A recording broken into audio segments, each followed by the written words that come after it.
It was within days of the winter solstice, so it was as far from the equinox as I could get within. The dark sky turned to rain, and the rain turned to sleet, pelting my visor. Rushing away the water and the ice with the back of my hand, saturated it with water. The over 16-mile-per-hour wind created by my motion crusted my wet glove with ice. Lowering my left hand behind my leg near the engine, melted the ice and relieved it from the force of the wind. My right hand clutching the throttle had no such relief. It was nearly as wet and soon would be saturated. This must be the leading edge of the extreme weather storm, rushing eastward as I raced westward. I was somewhere near the Continental Divide on Highway 10 in New Mexico. My attempts to spot a mile marker were hopeless. It might be minutes to Lordsburg. It might be closer to an hour. The dark, the cold, and yes, my incipient panic that I was pushing aside negated my ability to better estimate the passage of time. How far back was Deming? There are motels in Deming, I remember telling myself as I left Las Cruces. I can always stop in Deming if I can't get to Lordsburg.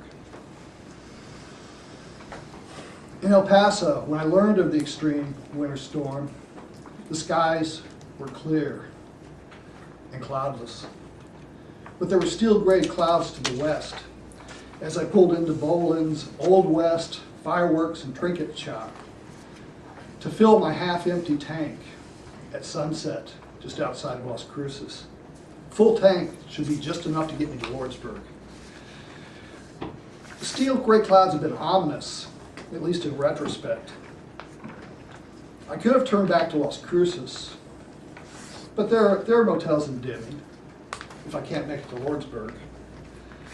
I know the Continental Divide is somewhere between Lordsburg, exit 24, and Deming, exit 82. 60 miles isn't much on a 1,300-mile ride. Once across the divide, nothing will stop me. I'll spend Christmas Eve with my daughter and her family. I was minutes past Deming when the sky turned to mist. Were the storm and I converging faster than I expected? I pushed my doubts aside.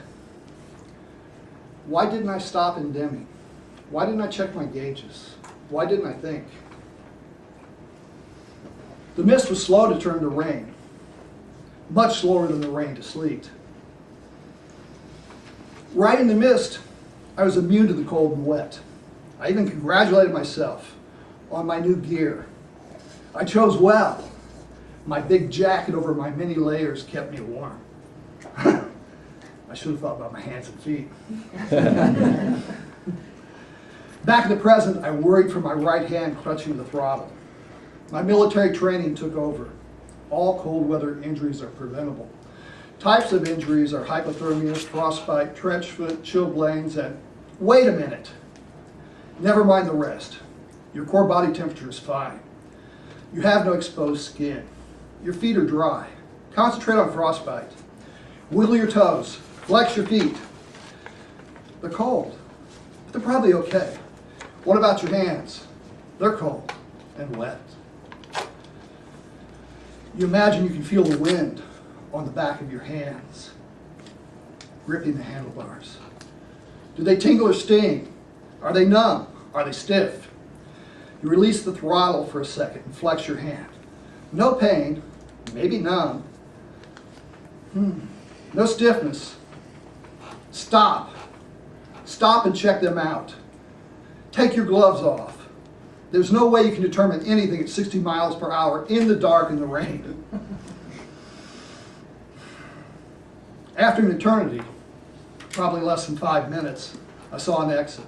No lights, no sign, but an exit. I took it. I braked slowly to a crawl, following the curve downward to an underpass. I stopped out of the elements. I set my bike. I removed my gloves. I put my hands together. The fingers were numb, but I could feel something. I opened my jacket and put my right hand in my jacket under my arm. More recriminations echoed in my mind. Stop and focus. Get off the bike. Examine your hands in the headlights. My fingers were wet and a bit numb. I took the lack of redness for a good sign. There'd been no pain or tingling under my arm inside the jacket. That's good, right? I paced with my hands inside my jacket to further warm them and improve the circulation of my feet. East or west, Deming or Lordsburg. How much gas do I have? That decided it. The tank was nearly empty. I must be near Lordsburg. I was on my bike in seconds. 10 minutes later, I was taking the exit to Lordsburg.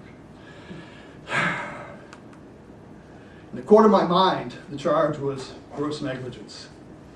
I pled not guilty by reason of insanity. The judge laughed harshly, found me guilty, and agreed that I was crazy. Thank you.